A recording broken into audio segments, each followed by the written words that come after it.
क्या इथेरियम की वापसी हो रही है? हाल ही में हाइपर यूनिट वेल ने ईथर में $66 और 20 सेंट मिलियन और जोड़े, जिससे कुल ETH लॉन्ग $733 और 30 सेंट मिलियन तक पहुंच गया और कुल क्रिप्टो लॉन्ग $900 मिलियन पार कर गया।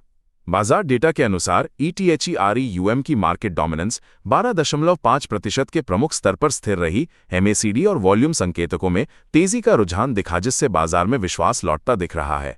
क्या क्वांटम कंप्यूटिंग बिटकॉइन की सुरक्षा को खतरे में डाल सकती है? जेफरीज के global equity strategy head Christopher would ने क्वांटम कंप्यूटिंग के संभावित खतरे के चलते अपने पोर्टफोलियो से 10% बिटकॉइन हटाकर गोल्ड और गोल्ड माइनिंग स्टॉक्स में निवेश कर दिया।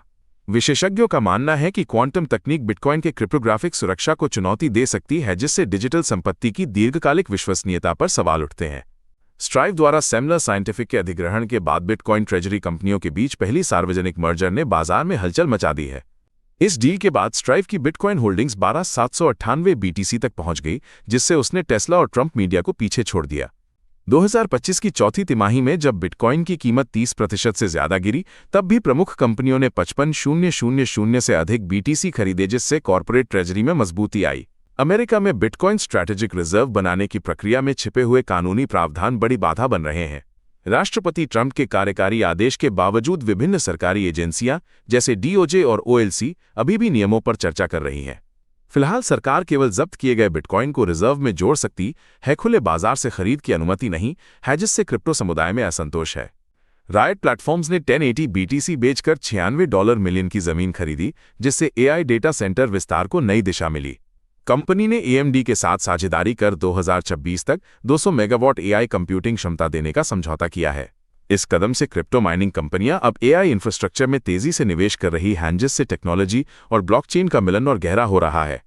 इलॉन मस्क और OpenAI के संस्थापकों के बीच की शुरुआती बातचीत में सामने आया कि मस्क ने कुछ समय के लिए OpenAI के लिए ICO के जरिए $10 बिलियन जुटाने का समर्थन किया था, लेकिन जनवरी 2018 के अंत तक मस्क ने ये योजना छोड़ दी, क्योंकि उन्हें लगा कि पर्याप्त पूंजी नहीं जुटाई जा सकती, और उन्होंने OpenAI से अलग होकर टेस्ला में AI विकास पर ध्यान केंद्रित किया।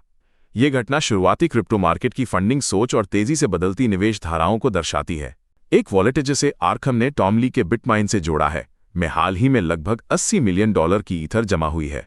ये वॉलेट अब लगभग 24,068 ETH होल्ड करता है, जिससे संस्थागत निवेशकों की इथेरियम में रुचि स्पष्ट होती है। इस बीच ETHEREUM की कीमत $3.350 से $3.400 के रेजिस्टेंस बैंड के पास ट्रेड कर रही है, और अगर ये स्तर पार होता है तो आगे और तेजी देखी जा सकती है। मेटामास्क ने ट्रॉन नेटवर्क का मूल समर्थन जोड़कर मल्टीचेन वॉलेट की दिशा में बड़ा कदम उठाया है।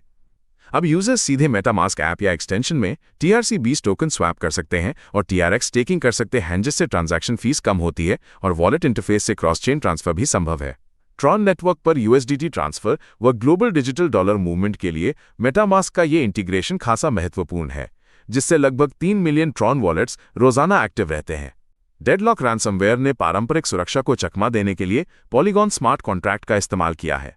ग्रुप IB की जांच में सामने आया कि डेडलॉक ब्लॉकचेन पर प्रॉक्सी सर्वर घुमाकर अपनी इंफ्रास्ट्रक्चर को लगभग बंद न होने वाला बना देता है।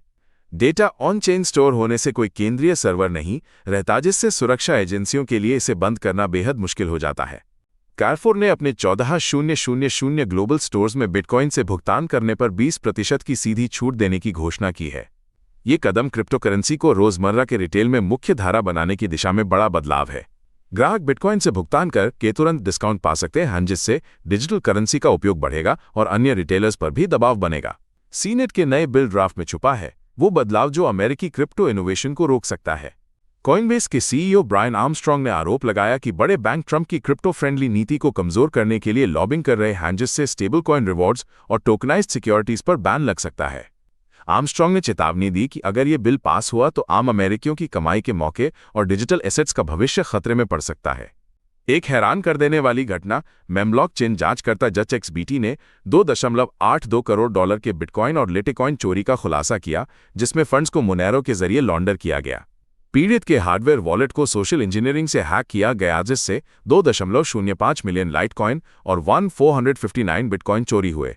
चोरी के तुरंत बाद अपराधी ने इन क्रिप्टो को मोनेरो में बदलना शुरू किया, जिससे मोनेरो की कीमत में 74% की तेज बढ़ोतरी हुई। साथ ही कुछ बिटकॉइन को THOR चेन के जरिए इथीरियम, रिपल और लाइटकॉइन नेटवर्क में ट्रांसफर किया गया।